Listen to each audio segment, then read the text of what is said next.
Hi everyone, Ben here from Trap Cycling. Last Thursday, I did a calibration ride with one of our randonneurs who will join Audax Sarlacc 300 and 200 this weekend. I always assess his performance after each training and ride. I noticed that when doing indoor training, his power is very consistent. Now, this is very normal because there are no obstacles along the way, but when compared to his outdoor ride, there's too much oscillation. Now, if you will check this indoor training, which he did last February 8th, he did some interval sets here. So on this particular workout, we did 5 minute power training. Yeah. And as you can see, when he was working on his higher zones, his power didn't oscillate that much when he took a rest for 8 minutes. As you can see, his power didn't fluctuate that much. Okay, and as I've said, this is very normal because this is indoor training, no obstacles along the way. Okay, now if we will compare his his indoor training ride from his outdoor training, we will see that there is too much fluctuation. Now, why do I consider this as a problem? When your power is oscillating too much, you are like performing an interval workout. If you keep on doing that, it will drain your energy faster. You don't want to do that during Audax if you want to finish that event without bonking and at a respectable time.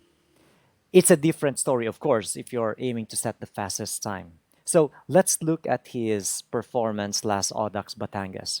As you can see, there's too much fluctuation even on flats. From kilometer 150, yeah, kilometer 150 all the way to 187 on this side. You can see this is relatively flat, but look at his power. It's all over the place. It goes as high as maybe 250 watts, and then it goes down to uh, zero, back and forth, up and down. Okay. Now this is it means that there is something that he needs to do in order to maintain his power. Okay. So this actually affected his endurance and his performance, but nonetheless, he was able to finish this fast. Okay. Now, so what I did is I scheduled a calibration ride last Thursday. We climbed Sumulong. Okay. So I will show to you our ride here. Okay. Now, uh, during that ride, I taught him how to paddle and maintain his power at endurance tempo range of 140 to 160 watts. Now, why this range? This will allow him to paddle continuously for 2 to 3 hours without requiring him to take a long rest in between. That is the optimum power zone that will not put his heart rate at zone 4. So take a look at our power output when we climb Sumulong. Okay, so how our power appeared is, it kind of looked like we did an indoor training. Very minor oscillation.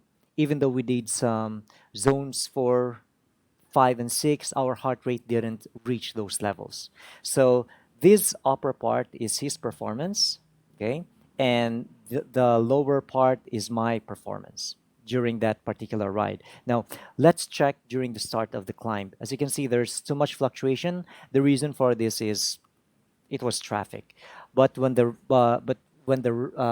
we encountered an open road, as you can see, our power, I mean his power, which is inside this black box, did not oscillate that much. So I was guiding him along the way.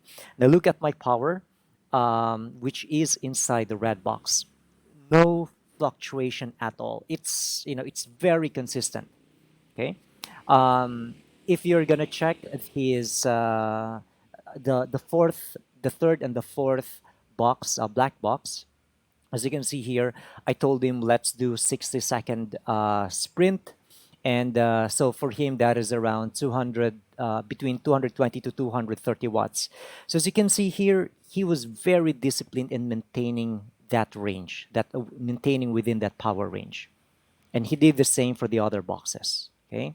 Now, what is the effect if we, if you maintain this? Um, I am going to show to you our what it calls our power. Sorry, our heart rate. As you can see, when he maintained that power, when we climbed Sumulong, it never went beyond 145 BPM. Okay. Now look at my heart rate here, which is the one inside the red box. It's very consistent. Okay. Now, so that you'll be able to appreciate how important is this, I'm going to show you another data. Okay. So during that entire ride, um, our randonneur spent 17% at zone 2, 14.7% at zone 3, 4 minutes zone 4, close to 2 minutes VO2 max. We did a sprint, anaerobic, and neuromuscular. Okay, look at this time. But if we will compare this with his heart rate when he did that ride, he only stayed at zone 2, maximum of zone 2, for only 13 minutes and 11 seconds. See? If you're able to maintain your power within endurance and sample range at a very, very consistent pace, you will never go over zone 4. You will never reach zone 4 and above. Maybe you will reach a little bit of zone 3, but depending on your condition, if you have trained a lot, if you're able to do a fatigue resistance training within that range, there is likelihood that you can perform zone 3 power at the zone 2 heart rate, just like what happened to our randonneur here. I hope this video is helpful to you in your preparation, not only for this coming weekend's Audax, but also for your future long distance rides. Okay. Thank you for listening. And if you find this helpful, please like and share this video. And see you again soon. Thank you.